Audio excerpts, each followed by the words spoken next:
Newton Seja é ótimo. Tudo bom? Tudo em paz de você. Agora sim, Márcio está gravando a gravação. E aí, cara? Tudo bem, cara. Tudo ótimo. Vamos embora. Mais um episódio de Contatos Insólitos. Esse aqui é de número 117. E o tema de hoje é as camadas que nos separam de nossa origem. Não consegui achar um título mais curto do que esse, não. Daqui a pouco você vai ter a mesma dificuldade que o pessoal que escreve títulos de novela da Globo. Como fazer o título curto, eficiente, que não tenha sido usado e que aborde coisas diferentes. Admiro a sua persistência e seu talento, por isso que eu sou seu amigo. Obrigado pela parte que me toca aí, mas é questão de talento, cara, é questão de suor mesmo. Vamos lá. Bom, essa temática ela teve influência numa das entrevistas do Bernardo Castro, uma das zilhões de entrevistas disponíveis. Quem quiser, né, ter esse trabalho todo, né, são horas e mais horas de entrevistas. Eu não faço ideia de quantas entrevistas eu já assisti dele, mas ele faz muito isso, né? Então, tem aí, a pessoa pode se divertir à vontade, que não falta conteúdo de Bernardo Castro no YouTube. Bom, então estava em uma dessas entrevistas e uma coisa que ele falou a respeito, justamente tendo como ponto de origem, né, fazendo inclusive a ponte, né, com o tema dessa conversa, a questão da diferenciação entre inteligência artificial e consciência artificial, né? Então, é uma coisa que ele fala que a nossa ignorância, principalmente, eu acho que no geral, né, mas principalmente no universo ou na dimensão do mundo ocidental, a nossa inconsciência, a nossa falta de capacidade de saber do que se trata a mente, saber do que se trata a consciência, o que é isso de fato, eu acho que ela é muito maior, acaba sendo muito maior do que no Oriente, porque ele já tem lá um processo de... o budismo tibetano também tem uma forma de classificar os diferentes níveis de mente, os diferentes estratos mentais, se é preciso ou não, se a coisa é extremamente confiável ou não, não vem ao caso, mas assim, eles têm um sistema deles lá que eles conseguiram definir ao longo do tempo, e a gente aqui no Ocidente, a gente nem isso tem. Então a gente confunde muito inteligência, né, com consciência e vice-versa, né, mente, então toda essa parte subjetiva, né, que se encontra para dentro de nós, da pele para dentro, né, e não a parte objetiva, que é da pele para fora, para nós é um mistério, né? Então ele começa falando justamente dessa diferenciação, que a inteligência artificial já é uma realidade, existem formas de você mensurar a inteligência, é um atributo mensurável, tudo bem, porém a consciência artificial, que seria essa coisa que dizem que vai acontecer, né, em algum momento no futuro, uma máquina ter consciência, né, de individualidade, né, passar por experiências internas, privadas, isso ele alega, não só ele, também o Frederico Fadin alegam que é uma coisa totalmente impossível de acontecer. Então, começando o papo através desse início, ele começa a dizer que há uma completa diferenciação, uma problemática que a gente não para pensar, que advém dessa nossa falta de conexão com a origem das coisas.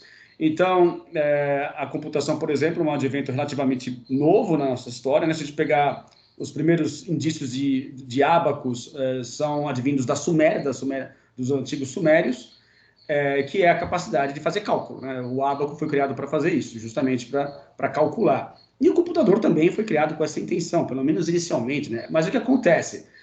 Isso, com o passar do tempo, foi adquirindo camadas acima de camadas de abstração e de diferenciação, de distanciamento dessa origem, que nos coloca completamente afastados dessa conexão com essa origem, e aí nos causa uma série de problemas, porque a gente não tem mais ideia de como aquilo funciona de fato. E daí ele diz que ele, como um engenheiro da computação, ou seja, uma pessoa que estudou isso, sendo PhD nisso, sabe como é que se constrói computadores, né, na forma física, né, utilizando circuitos integrados, né, placas, processadores, etc. Ele fala que não tem nada a ver uma coisa com a outra, né? Então, assim, comparar seres humanos conscientes, a nossa consciência, com o substrato que nós possuímos para chegar até aqui, ou seja, uma evolução, né, se a gente for pegar aí os primeiros seres vivos há 4,5 bilhões de anos, ao longo desse desenvolvimento evolutivo, né, fomos desenvolvendo essa capacidade consciencial, que muito provavelmente ela possui talvez formas muito mais simplificadas em outros tipos de seres, e a nossa, teoricamente, talvez com exceção dos cetáceos, dos corvos, aí sejamos as espécies, né, os primatas, os nossos primos, as espécies que desenvolveram mais esse lado consciencial do que outras, mas, de qualquer maneira, há vestígios, né, há traços dessa consciência, ou níveis simplificados de consciência, através dessas camadas, pelos substratos do desenvolvimento evolutivo, ao longo da história, até esses 0,4, 5 bilhões de anos. E que isso não tem nada a ver com o advento, uma invenção humana, que é a computação, né, que se a gente pegar os primeiros átomos aí com aproximadamente 5 mil anos, onde os substratos eles são completamente diferentes. Então, como ele alega que a gente não faz ideia do que seja consciência, a gente não discute sobre isso, não se aprofunda sobre isso, a gente acha que a consciência é uma coisa abstrata, que ela surge do nada. Não há um substrato que permite que isso surja, né? Como nós já nascemos com isso.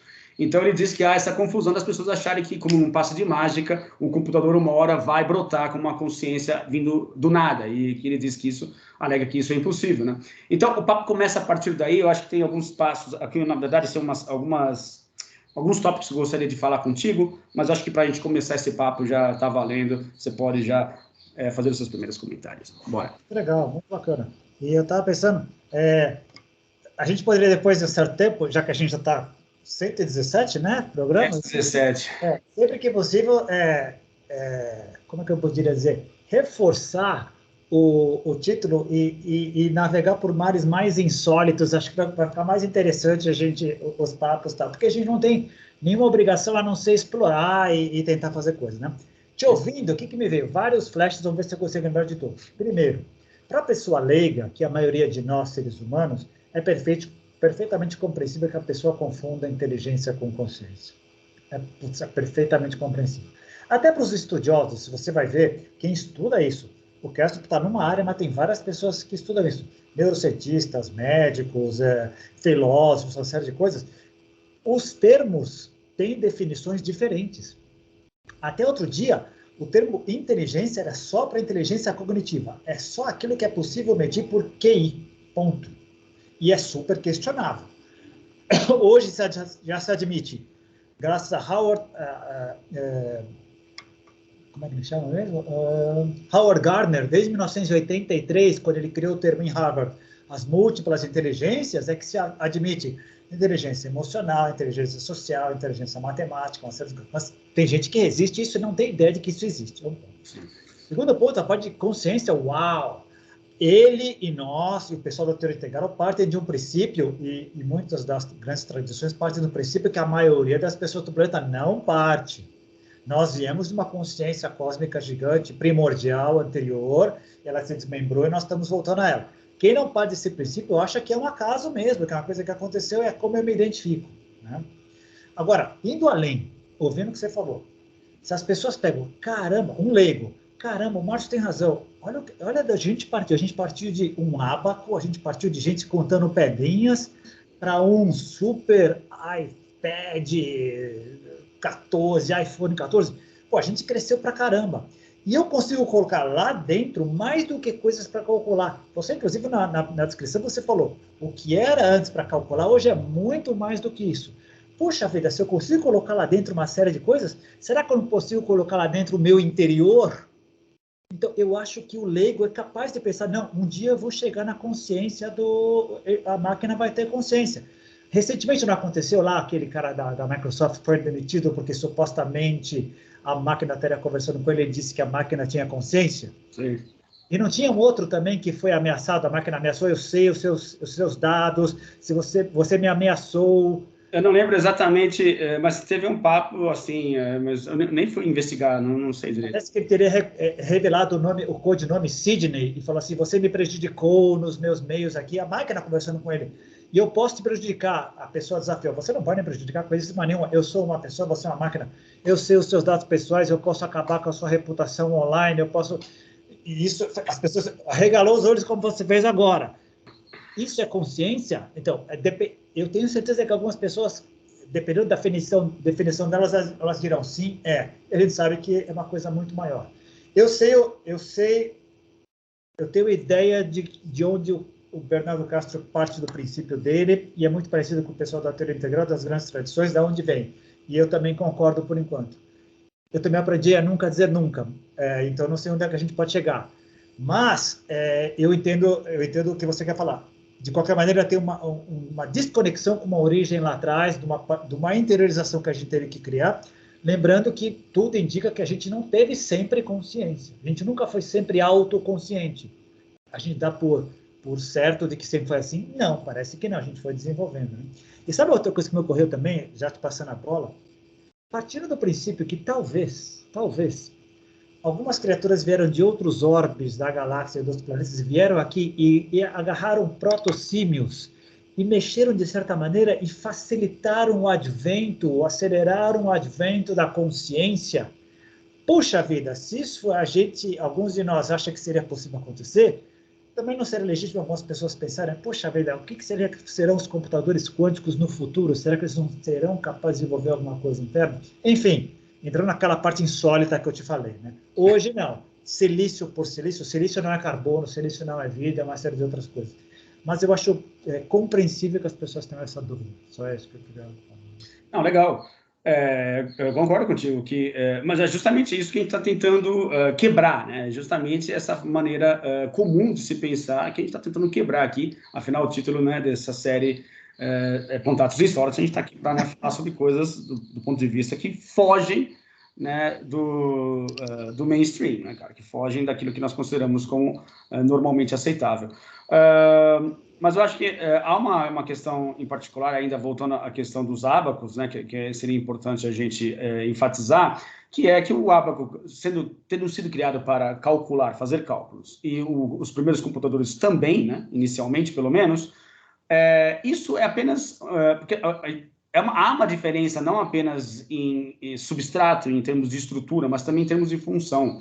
Então, na verdade, o computador, o que ele faz? Ele imita uma das capacidades cerebrais humanas, que é a capacidade de fazer cálculos. Mas a psique humana não se restringe a isso. Existe uma série de outras funções, uma série de outras instâncias da mente humana que se encontram muito além apenas desta característica. Então, é uma outra coisa que ele advoga.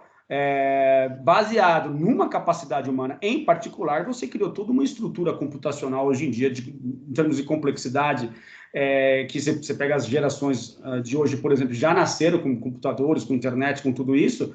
Se não tiverem esse ímpeto de estudar, de ir atrás da história para saber de onde que veio, vão partir de princípios completamente errôneos em relação à capacidade ou às possibilidades que isso pode gerar, né?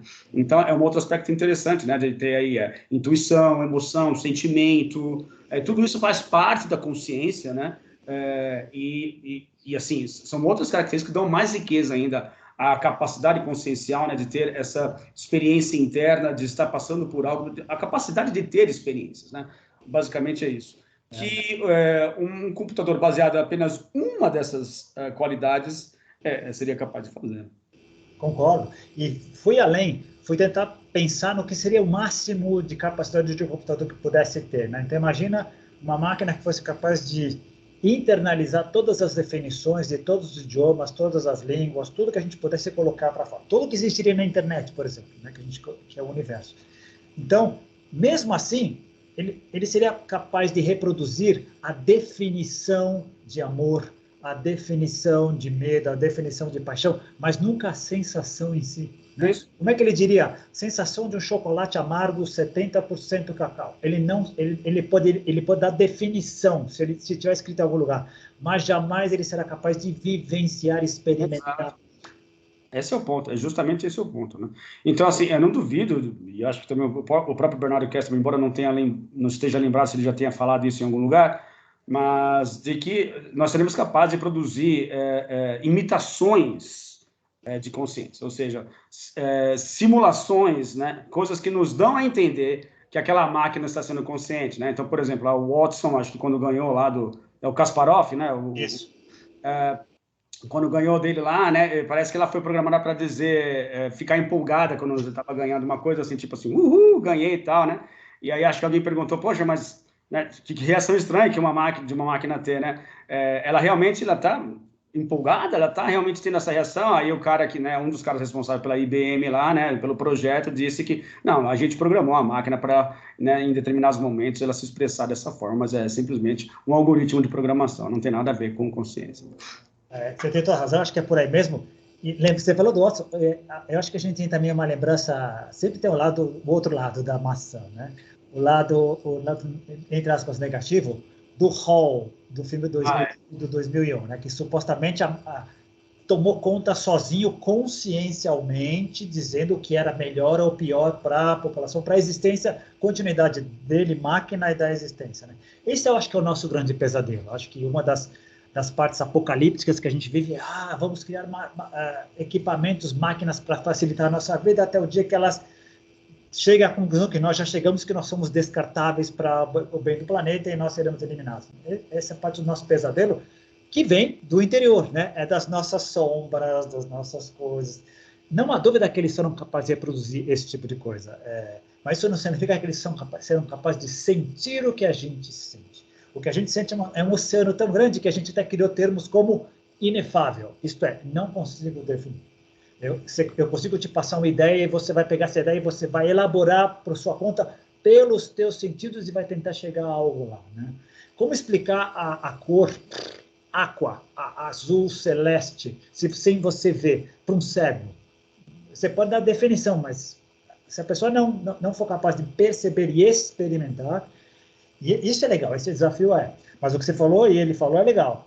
Não há dúvida de que seremos capazes de refinar essa capacidade de tal maneira que vai chegar um ponto em que, para o leigo, a máquina é consciente.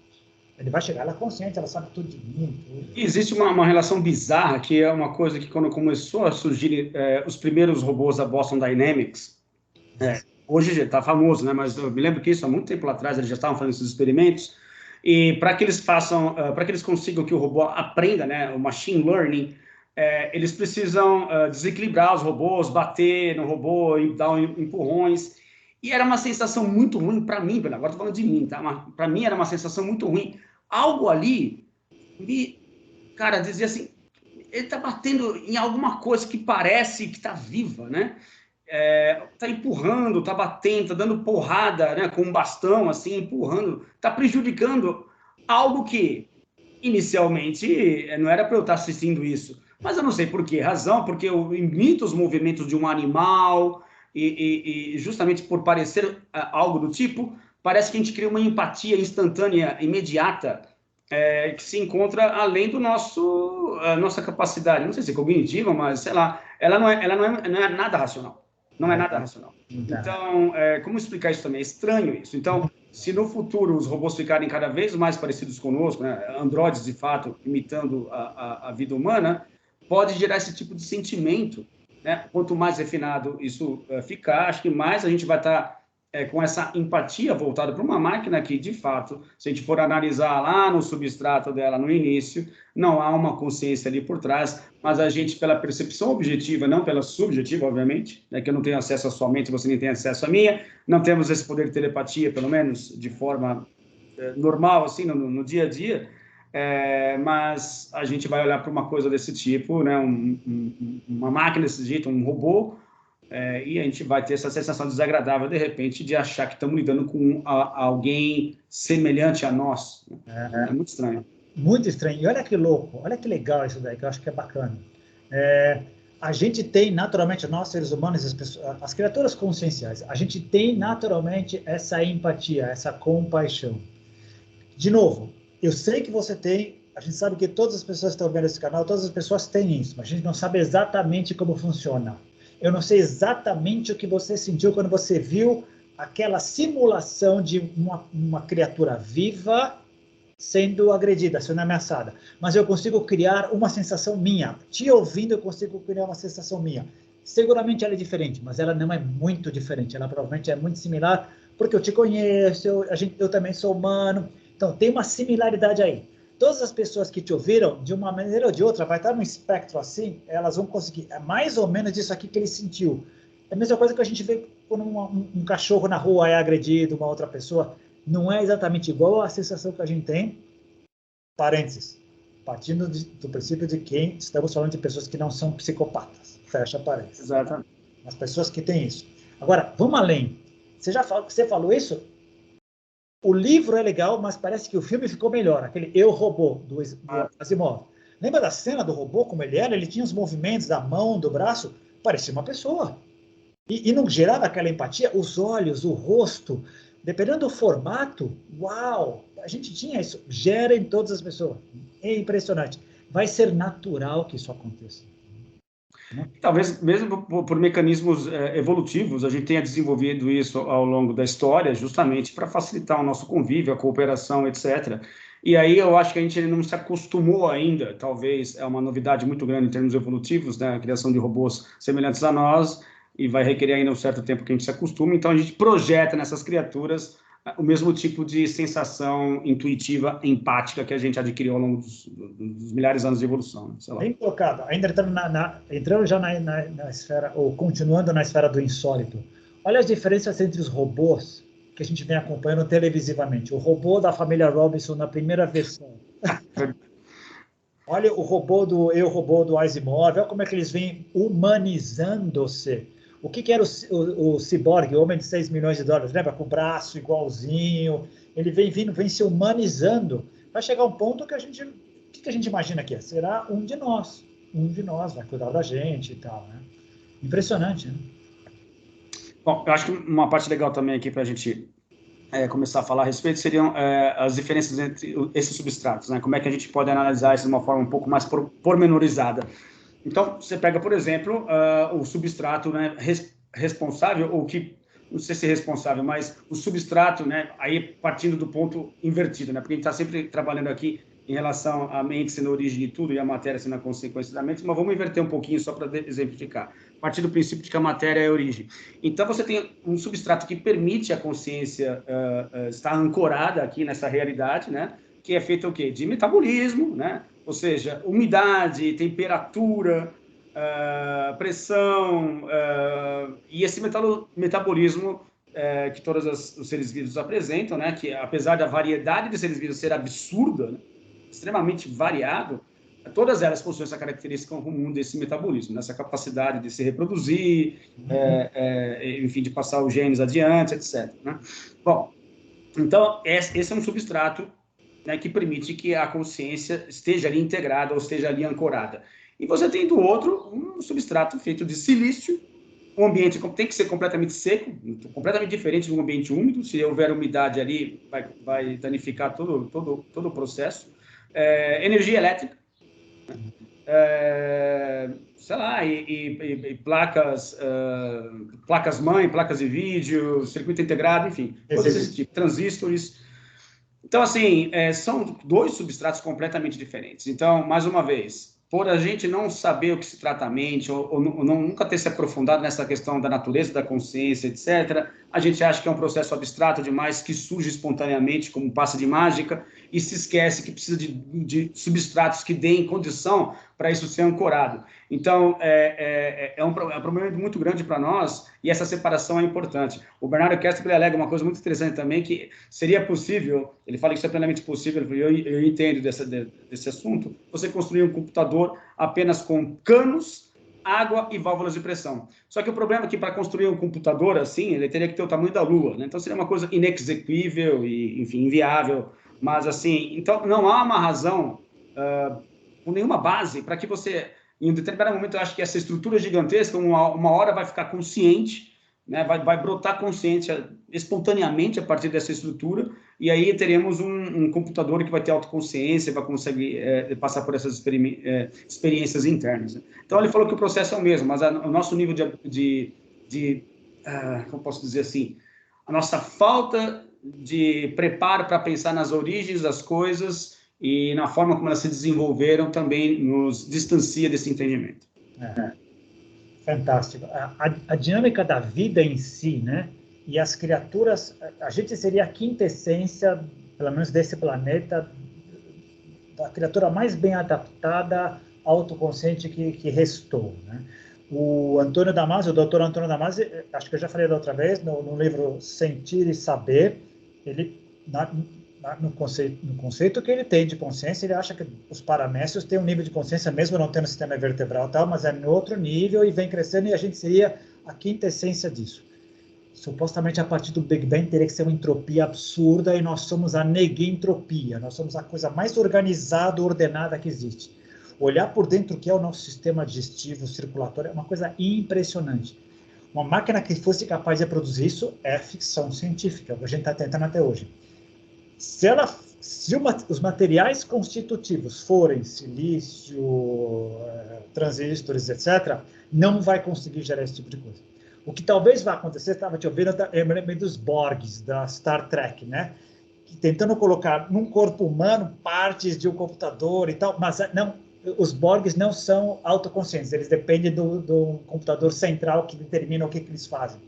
De novo, por um lado, é o nosso sonho e é o nosso pesadelo, quer dizer, qual que seria o sonho? Não sei se você chegou a ver, que você é mais novo do que eu, mas o pessoal mais velho vai lembrar. Do Super Dynamo, ele tinha um Robocópia. Era um desenho japonês que ele tinha um Robocópia. Ele pegava, apertava o nariz era como se fosse uma máquina, o robô virava ele, igualzinho a ele, e ele deixava o robô para fazer a lição de casa, enquanto ele ia... Inocente, esse desenho japonês da década de 60. A gente quer as máquinas para facilitar a nossa vida, nada contra, ou faça o trabalho ruim para a gente usar a nossa criatividade para viver melhor e tal. Parece que o nosso nível de consciência não foi de acordo com isso, mas esse era o problema. Essa era a razão, teoricamente, né? Eu construí uma alavanca para poder fazer um trabalho que eu sozinho não consigo fazer. Genial. O problema é que virou nosso pesadelo no sentido de, puxa, as armas e as máquinas que eu estou criando também servem para matar, para dominar, para todo mundo a gente pode colocar. Mas voltando no que você falou. Enquanto o material de constituição for diferente, vai ter essa separação. O grande X da questão é, será que um dia a gente vai conseguir tirar isso daqui, poder usar carbono, sangue, circulação, ar? Hoje você falou da água, mas será que um dia a gente consegue? Eu não duvido de nada. Os cientistas loucos estão tentando qualquer coisa hoje em dia, né? A gente não sabe onde podemos chegar lá na frente.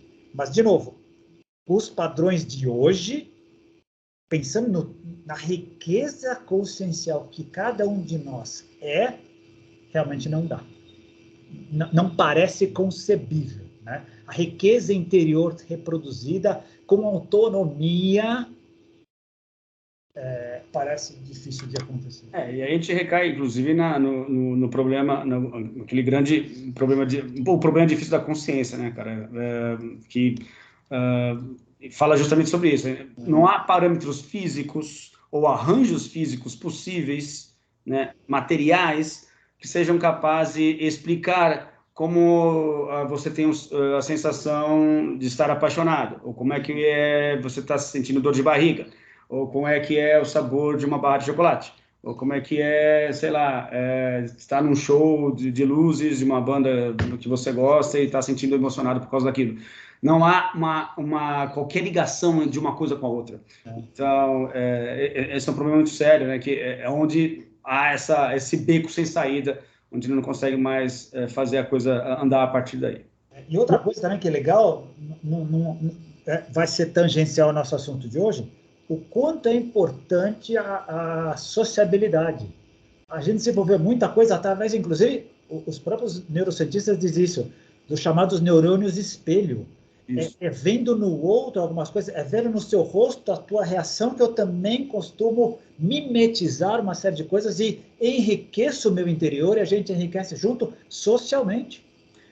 Mas aí que tá, aí fazendo contraponto também, né? Eu já ouvi falar a respeito dos neurônios do espelho e, assim, também alguns vídeos, mas esse é o ponto de vista materialista, né? Porque se a gente for analisar aqui, a mente ela é um aspecto transpessoal, vai saber também se, além dos neurônios, há também uma empatia que transpõe a questão, ou os limites, digamos assim, não muito bem definidos da consciência individual, para uma consciência que se encontra além. Então, coisas do tipo empatia, por exemplo, né? Não se resume apenas a uma questão neuronal, mas simplesmente porque há no substrato da matéria uma ligação entre todos os seres, e aí essa empatia ela ocorre naturalmente, sendo os neurônios simplesmente a expressão mais visível desse processo, mas não terminaria nos neurônios em si, entendeu? Provavelmente, né? Uma coisa que a gente já discutiu aqui, acho que eu venho aprendendo, quando a gente acha que é uma coisa ou outra, provavelmente é os dois, né? Uma coisa a parte material, que deve ter um espelho em outras esferas que não deixa de ser material, é material como a gente diz, que a gente pode tocar tridimensionalmente, mas que tem os seus reflexos consciencialmente. Com certeza deve ser muito maior do que a gente abrange. Mas olha que louco, a gente consegue chegar nesse ponto de poder não só saber que neurônios existem, não só saber medir o tamanho deles, não só saber a diferença entre o axônio e os dendritos, mas poder diferenciá-los. É muito louco. A gente foi muito longe. É uma pena que a gente não conseguiu se organizar em termos civilizatórios para sair dessa linha de automutilação e autoexclusão que a gente está indo, porque o que a gente conseguiu de entender do universo é fascinante, de nós mesmos e de fora, né? De dentro para fora. Como a gente falou agora, é um universo inteiro o interior nosso. Qualquer pessoa que mexa com isso, qualquer pessoa da área de humanas sabe disso. Quanto existe para explorar, quanto existe para a gente tirar de bom disso daí, né? Quanta coisa boa a gente tem feito. Né?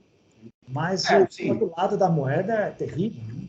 Essa conversa, olha, poder conversar sobre isso é como o pessoal lá dos iluministas falavam. Estamos aos poucos tirando as coisas da mão de Deus. Estamos dando explicações comuns, que antes eu jogava no colo de Deus, tá, foi Deus que fez, não preciso pensar nisso. Não, vamos pensar juntos. Olha como é fascinante, e olha como é delicado, e olha como não deveria ter acontecido. O Big Bang, a não ser que já no Big Bang estivesse as premissas prontas para que um dia elas viessem a brotar. Essa é a ideia da consciência cósmica involucionando e evolucionando. E é fascinante. Né? Sim. É muito mais... É gozado, né? Eu acho que é muito mais fácil pensar assim do que pensar como os materialistas. Não, é um tremendo do acaso, do acaso, do acaso, do acaso, do acaso, e puf! Olha que nós chegamos! É muito acaso, né, cara? Uma coisa... Qual que era a ideia? É como se fosse um furacão passar na fábrica da Boeing e depois do furacão construir um avião, né? Exatamente. Passou um furacão no meio do ferro velho, né? E aí, como resultado, tem o Boeing 737, sei lá, não sei qual que é o avião mais moderno de hoje em dia. Mas, seria algo mais ou menos nesse sentido, né? Mas, assim, voltando à questão das camadas, né? Porque aí eu tentei explorar a questão das camadas em vários aspectos, né? Esse seria o primeiro aspecto, um ponto de partida, pelo menos, né? Que é essa diferenciação entre inteligência artificial e consciência artificial. Mas a gente pode também fazer, de forma análoga, uma transposição para outros aspectos. Por exemplo, a questão do ego, né? Talvez mais claro isso para mim, né? Primeiro, aquela metáfora clássica da consciência sendo um iceberg, né? E o nosso ego sendo a ponta desse iceberg, a parte consciente, né? O inconsciente sendo a parte de baixo, em contato com o oceano, que seria o inconsciente coletivo. Mas você também poderia usar uma outra metáfora, por exemplo, uma montanha, né? Então, já que o papo aqui são camadas, vamos pensar nos estratos geológicos. Então, o nosso ego seria o quê? O pico dessa montanha, o topo dela. E a gente se identifica apenas com essa parte. Só que a gente esquece que a gente é a montanha inteira. E existiam, ou precisa existir, várias camadas, vários estratos geológicos para que esse pico tenha chegado lá em cima. E como a gente está muito centrado ou muito concentrado nesse pico, nesse topo, a gente não perdeu o contato com essas camadas que possibilitaram a gente estar nesse lugar, né? Então, da mesma forma que você pode pensar a respeito, pegando as crianças de hoje em dia, né, que têm acesso à internet, do jeito que eu falei, né, já nasceram com internet, já nasceram com computadores na mão, cada uma delas, muito provavelmente agora, né, desde pequenas, já possuem um celular, né, um smartphone. Para elas, talvez questionar isso já não faça mais sentido do jeito que nós questionamos, porque elas já nasceram com isso em mãos, né? Mas, de forma análoga, a gente poderia projetar isso para essa metáfora da montanha, como nós sendo esse topo dessa montanha, e não importando para nós, de fato, o que foi preciso para a gente chegar até aqui. Então, camadas embaixo de camadas do nosso inconsciente, do nosso subconsciente, que se encontram ali trabalhando e muitas vezes fazendo com que a gente tenha um discurso diferente das ações que tomamos, porque existem muitas coisas inconscientes em nós, emoções, sentimentos que afloram e você não sabe de onde vem. Tudo isso está naquele substrato que foi possibilitando que esse topo da montanha fosse chegando lá em cima, né? Então, eu acho que a primeira analogia, ou a primeira metáfora, transpondo um assunto para outro, né, ao abordar essa questão das camadas, onde é importante a gente voltar a essas origens, né? E tentar entender, poxa, mas peraí, por trás dessa máscara que eu visto, ou por trás desse ser que é o mais aparente, né, o que se projeta na forma da identidade, na forma de um ser que nasceu na família tal, né, que no país tal, e tem a cultura tal, frequenta a religião XYZ, o que nós precisamos fazer, então, para ter acesso a essas camadas. E eu acho que a primeira coisa é justamente falar a respeito, né, cara? Começar por aí, pelo menos. Perfeito. Vou além. Você acabou de fazer um libelo, sem querer, a importância do estudo da história em toda a área de conhecimento. Seja qual for a área que a pessoa entre hoje, ela terá um cabedal de informações que não veio do nada. E a função dela, supostamente, é fazer o melhor possível com o que ela tem no presente e levar adiante. Bárbaro. Mas se ela tiver um conhecimento de onde tudo isso veio, ela pode entender melhor o quadro total e pode aprender com uma série de erros que foram cometidos anteriormente e com eles evitar becos sem saída futuros. Falando só na parte tecnológica, imagina uma pessoa que já nasce com a internet hoje, ela não precisa ficar lembrando o que foi um Fortran, não necessariamente o que era um disquete, mas um mínimo de conhecimento até para valorizar e talvez para conviver melhor com outras gerações. Como estamos vivendo mais, tem gente convivendo com seus bisnetos hoje, não só com os filhos e netos, mas bisnetos. E se não houvesse esse mínimo respeito geracional, não há diálogo. Exato. Não há diálogo, né? Esse é um ponto. Segundo ponto, você mencionou assim, en passant, uma coisa da religião. Olha que interessante. Tem árabes e judeus nascendo hoje que, se não são devidamente orientados, odeiam uns aos outros sem saber por quê. Sim. De guerras que os pais dele, muitas vezes os pais nem viveram. Exato. Já vem os avós e tal. E num ódio, numa situação, já nasce... Esse é um dos nossos grandes problemas, um dia a gente pode falar sobre isso. Os três grandes ondas de influência às quais nós somos submetidos: a genética, a cultura e a biologia. Né?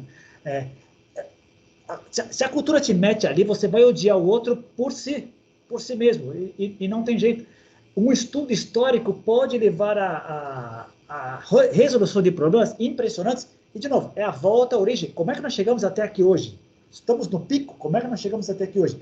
E outra coisa também, até para, você usou o ego como referência, que eu acho muito legal, até para despojar um pouquinho ele, achando que, geralmente a gente acha que a cultura atual sempre se acha a melhor de todas, o pico, o ápice, né?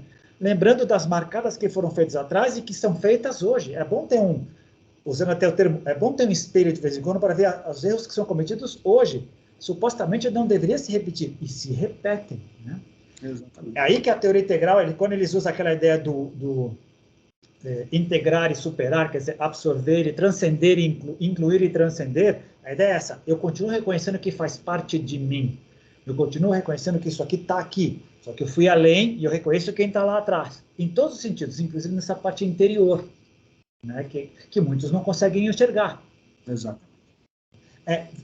Estamos no ápice da tecnologia computacional, nesse aspecto, sem dúvida. Nunca estivemos, pelo menos nessa nossa civilização, nunca tivemos nada aí. Mas quantos ainda convivem com gente no mundo analógico? Bilhões. Bilhões continuam no mundo analógico.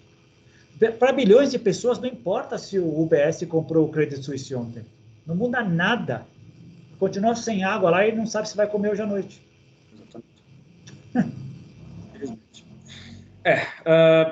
Bom, um outro ponto de transposição que eu gostaria de fazer, saindo dessa questão do ego, levando isso para o entendimento da civilização em si, né? Porque você mencionou aí sobre a civilização, e eu acho que é uma outra forma de você se comparar, né? E explicar o porquê a gente tem esse ímpeto ou essa abordagem predatória em relação à própria natureza, né?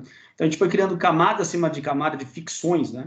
E isso, o Yuval Harari, ele explora muito bem, né, essa ideia dessas diferenciações que foram sendo criadas, com o intuito de talvez organizar melhor as relações e trabalhar melhor com a questão da cooperação em níveis cada vez mais complexos, que faz parte da civilização, mas isso foi nos distanciando, né, da nossa origem natural. O Bernardo Kessler também, como um naturalista, né, também ele aborda muito esse lado, né, da nossa relação com o meio ambiente e o ambiente natural, sendo, obviamente, a nossa origem, né, até onde nós entendemos o universo como realidade. Então, essas camadas foram nos distanciando disso, né? Ao ponto de a gente fazer aquelas brincadeirinhas que nós fazemos hoje em dia, né? As crianças que nascem nas cidades, né, são obrigadas em um determinado momento de suas vidas irem para o campo e alguém explicar para elas, olha, o leite vem daqui desse bichinho, tá?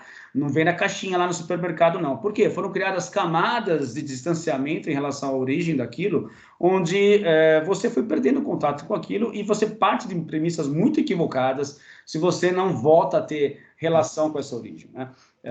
Então, acho que é um outro aspecto legal também para a gente falar. De novo, a importância do estudo da história, a parte civilizacional, como coletividade, é fundamental a gente estar retomando constantemente e nos reavaliando culturalmente, né? O tempo inteiro. Essa ideia que você falou, essa ideia do leite da vaca, olha como a coisa está louca.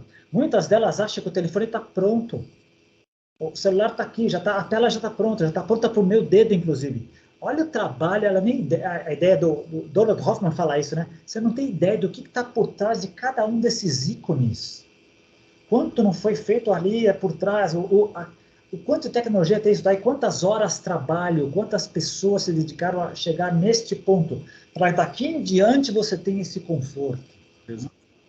E, de novo, numa situação limite, você não tem isso, você precisa fazer uma conta rápida, você é capaz? O pessoal analógico senta e pega alguma coisa e começa a fazer. Essa habilidade, se as pessoas perderem, elas ficam extremamente dependentes dessa parte tecnológica, que é muito perigoso. Extremamente perigoso. Toda a dependência é bem perigosa, né? Mas essa tecnológica está ficando uma coisa bem, bem complicada. Já somos dependentes, né? Vamos assumir, nós já somos. Bem complicado. Somos completamente dependentes porque a gente não vive mais sem isso. Então... Só dizer que eu esqueça, a parte da natureza, te ouvindo, eu me imaginei assim, a gente na natureza e tal, tem dois vínculos. Tem um condicionamento, milhões de anos a natureza era nossa inimiga. Puxa, ali atrás daquele arbusto tem um dente de sabre. Ali atrás tem outro animal. Era a nossa inimiga, a gente tinha que fugir dela e conseguimos sobreviver. Beleza. Depois que sobrevivemos e começamos em sociedade, criar ferramentas para poder superá-la, aí entrou o Homo economicus. Vamos usá-la a nosso favor, a nosso benefício para a gente explorar. E aí também nós perdemos o rumo totalmente, né? Mas, por outro lado, nunca se falou tanto em ecologia, nunca se falou tanto em parques nacionais, em áreas de preservação. A onda, tem um outro pêndulo lá, firme e forte, num momento genial. A questão é saber se o que está do lado de lá, porque eles estão indo o tempo inteiro, vai ser mais forte. Nunca se falou tanto, a gente nunca teve essa consciência ambiental tão forte, né? Até na parte de investimentos, hoje, criou-se. Quando se ia falar em mercado de carbono, então essas coisas são geniais. Vamos torcer para dar tempo da gente não se destruir antes, mas existe essa ideia, vou até usar o termo que você vai adorar, essa consciência ecológica, né, que é o termo que o pessoal usa, que é ótima, mas ela só existe porque se perdeu durante dezenas de milhares de anos. Exatamente. Não, concordo contigo. E outro aspecto também que acho que, talvez encaminhando mais para o final agora, dê tempo a gente explorar, essa questão dessa ideia do religare, né? Ou seja, a religião, tentando estudar a etimologia da palavra, né? Religião como religare, né? Como essa religação com uma origem, com uma essência, também tem a ver com essa exploração das camadas que estão no substrato de tudo, né, cara? Inclusive de nós mesmos. Então, faz sentido esse retorno, você pensar do ponto de vista do Ocidente estar mais consciente de que as filosofias orientais nos dão um guia, ou digamos, um passo a passo, mais ou menos, conhecido para que a gente consiga explorar esse lado, né? Infelizmente, sabemos também que, obviamente, o Oriente também se ocidentalizou, né? Então, pegou muitos dos nossos vícios, nossas mazelas, a nossa forma predatória de analisar tudo e a todos, então também eles padecem desse mesmo problema. Mas, né, voltamos a frisar aqui que estamos falando das filosofias antigas do Oriente, né, a forma de se pensar que sempre foi, filosoficamente falando, uma coisa elitizada mesmo, porque não é fácil, não é simples, se fosse fácil todo mundo tinha acesso, se fosse fácil todo mundo fazia, e de fato não é. Mas há um mapeamento prévio que a gente poderia fazer usufruto disso e explorar essas camadas internas, né, que nos separam da origem de nós mesmos, e que eu volto a dizer, tem relação justamente com o nosso eu natural, né, e não o eu adaptado, que seria o ego, né? Então, acho que é legal a gente abordar isso. as religiões mesmo assim também criaram essas camadas de distanciamento em relação às origens dessas religiões, e hoje nós vemos as instituições de forma automatizada, fazendo repetições mesmo, assim, sem pensar e simplesmente tentando aplicar às massas uma coisa que seja degustável, deglutível de alguma forma, também foi se distanciando dessa origem, né? Que talvez tenha relação com isso. Estou especulando, obviamente, estou abrindo o leque aqui de possibilidades, está trabalhando com a questão das camadas, mas eu acho que as camadas também se aplicariam nesse sentido. Sim, eu acho que não, é parte do insólito. Concordo. Te ouvindo, eu fui vendo um filme na minha cabeça. Eu fui vendo, talvez, né? Um dos grandes pecados, se não o grande pecado das religiões, fosse essa excessiva institucionalização, a tal ponto que ela sufoca, oprime e controla. A rigor, e por causa disso, naturalmente, a gente vê como foi natural a reação dos cientistas, dos iluministas. Vocês não podem controlar tudo isso, não é assim que o mundo funciona, não é só assim. Seria natural essa reação. Bárbaro. Aí o ponto é, eles esquecem, os cientistas que são geniais, como eu vou falar o teu discurso que você fala toda semana. Nós não somos contra os cientistas e nem contra a ciência, muito pelo contrário, somos cientistas com C maiúsculo, admiramos. O que a gente é contra esse materialismo cego, tacanho, rasteiro, que não abre espaço para a consciência na equação. É isso? É isso? Exatamente. O problema é que esse pessoal sempre esquece que eles também têm um interior, eles também têm uma ânsia, eles também têm questões filosóficas que eles não reconhecem publicamente. Os gênios, aqueles que todo o mundo inteiro reconhece como grandes cientistas, tinham. Einstein falava e desfalava em Deus, falava e desfalava no mistério, todos eles falavam. Mas os modernos, para se distanciar daquilo que é excessivamente institucionalizado como religião, se afastam. Incompreensível. Por outro lado, vamos no religare, que eu acho que é interessante.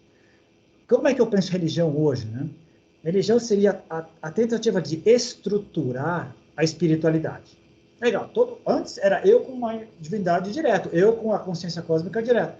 Puxa, mas vários de nós começaram a ter experiências de pico, vários de nós começaram a ter experiências transcendentais e queríamos compartilhar aquilo com os outros e começamos a estruturar, criamos mapas para serem compartilhados. Esse é o caminho. O discurso deveria ser, este é um caminho, mas foi colocado, este é o caminho. Então, de repente, os caminhos diferentes criaram o quê? Religiões diferentes, cada vez mais institucionalizadas, cada vez mais hierarquizadas, cada vez mais dominantes, cada vez mais sufocantes. Chegamos nesse ponto hoje. Que tem pouco contato com o que era na essência, já não leva a pessoa diretamente à experiência espiritual. Tanto é que a maioria das pessoas hoje diz, eu tenho espiritualidade, mas não tenho religião. Ninguém quer botar sua mãozinha no fogo. E é compreensível que quem queira ser visto como uma pessoa racional, centrada, com seu centro de gravidade no ponto, queira se afastar disso. É compreensível. É uma pena, porque todos nós temos esse sentido de alguma coisa falta, alguma coisa... E geralmente o sentido é esse, é além, né? A gente olha para cima e vê uma coisa além, que transcende, né? E que as religiões, teoricamente, deveriam dar a ideia para isso, o religar com essa coisa que foi perdida, supostamente a consciência cósmica. Né? E aí um outro pedaço também que a gente poderia já emendar com essa conversa seria a questão da ideia do despertar, né, que advém das filosofias orientais, que a gente poderia entender também como a tirada desses véus, né, que nos separam de nossa origem. Né? Então, você pega, por exemplo, aquela ideia da meditação como sendo mais análogo como a imagem de uma água suja que precisa decantar aquela sujeira para que a coisa fique clara, né, e transparente. Essa visão dessas diferentes camadas aí aparece porque até então está confuso, está misturando mente com consciência, a gente não sabe como essas coisas se interrelacionam. Então, talvez, essa questão do despertar tenha a ver com essa questão de deixar tudo mais claro, baixar essa questão dos véus que nos distanciam da gente mesmo, em termos de origem, né? Porque a gente foi criando essas camadas, ficções, né? Que a civilização moderna foi criando, né? O ego ficando cada vez mais distanciado dessa origem natural. Tudo isso foi deixando a gente muito artificial e muito, como eu posso dizer assim, longe dessa raiz ou esse enraizamento subjetivo consciencial, né, cara?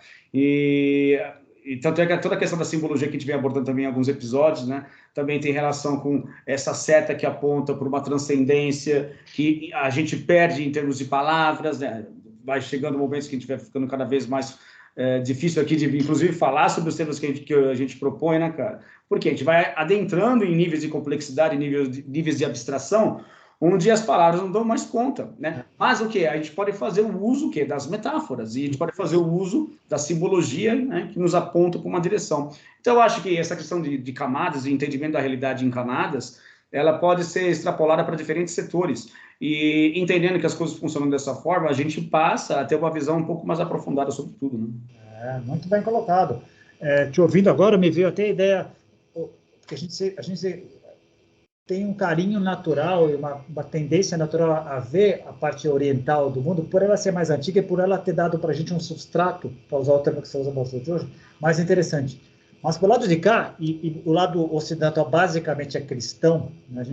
A gente é basicamente cristão, existe uma essência também, se a gente for pegar, não nas palavras de Jesus, mas em alguns termos específicos, inclusive, como você falou, simbólicos.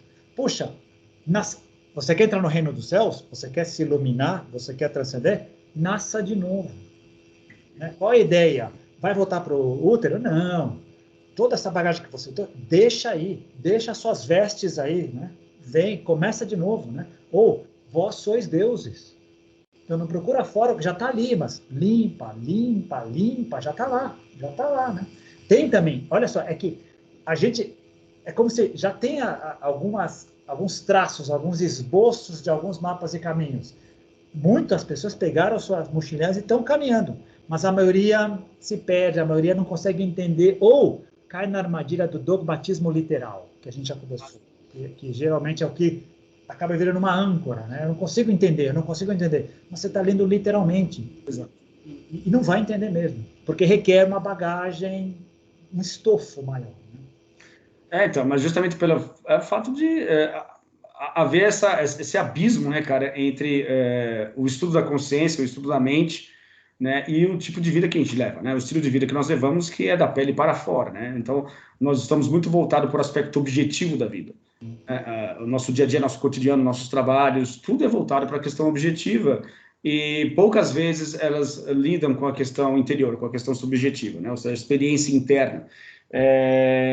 A gente passa o tempo todo por isso, porque a gente não deixou de ser humano, apesar dessas coisas todas, mas há essa dicotomia entre o sentir, o experimentar, o intuir, e essa falta de explicação, pelo menos do ponto de vista cultural, digamos assim, né? A gente não fala muito a respeito desses assuntos, enxergamos as conversas muitas vezes como conversas que não levam a lugar nenhum, ou uma abstração, né, uma filosófica que não serve para nada, é papo de louco.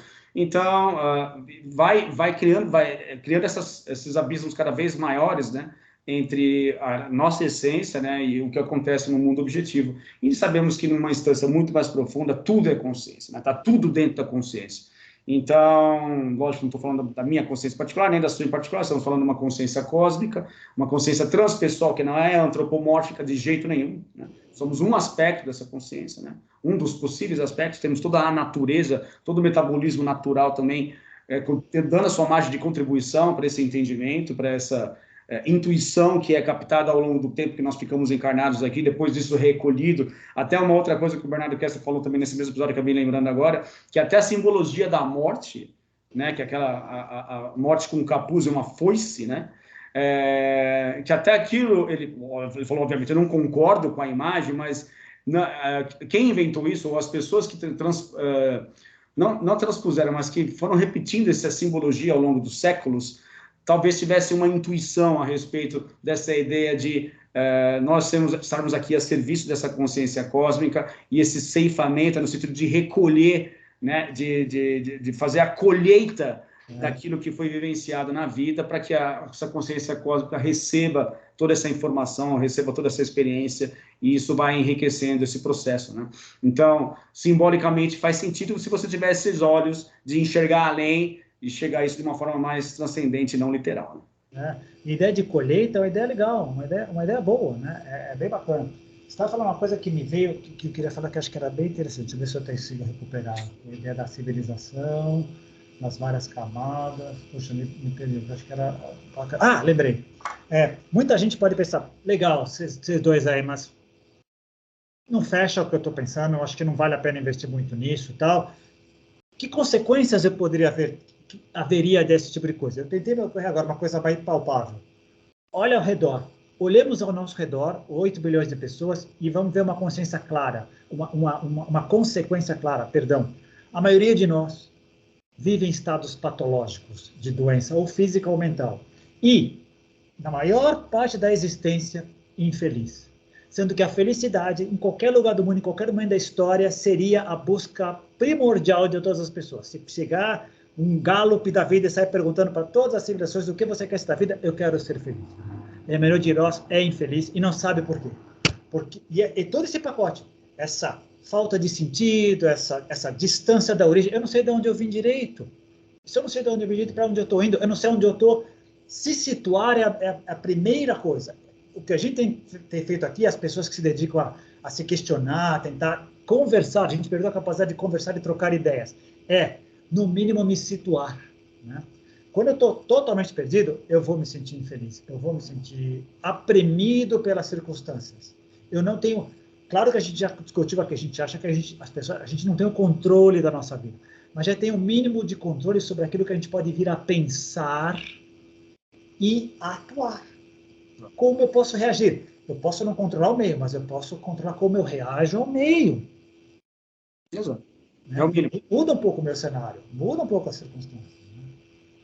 Exatamente. E você fica mais preparado para lidar com a realidade e não com a fictícia impressão de que você será capaz de mudar a realidade. É mais uma questão de se adaptar, né? E o outro lado também, a minha felicidade depende muito do que eu fizer, não é assim, jogar na mão de Deus. Aí eu sobrevivi porque Deus quis, eu estou me ferrando porque Deus não quis. Também não é assim. Aquela velha trágica, eu sei, mas eu sempre dou esse exemplo, né? Cai um avião, 100 pessoas, 94 morrem e 6 sobrevivem. Graças a Deus, eu vivi. Quer dizer, Deus não quis que os 96 não vivessem. Né? Então, os 96 rezavam menos, tinham muitos pecados. Qual a diferença sua entre aqueles 96 que morreram? Não passa pela cabeça das pessoas que vai além. E é incrível como...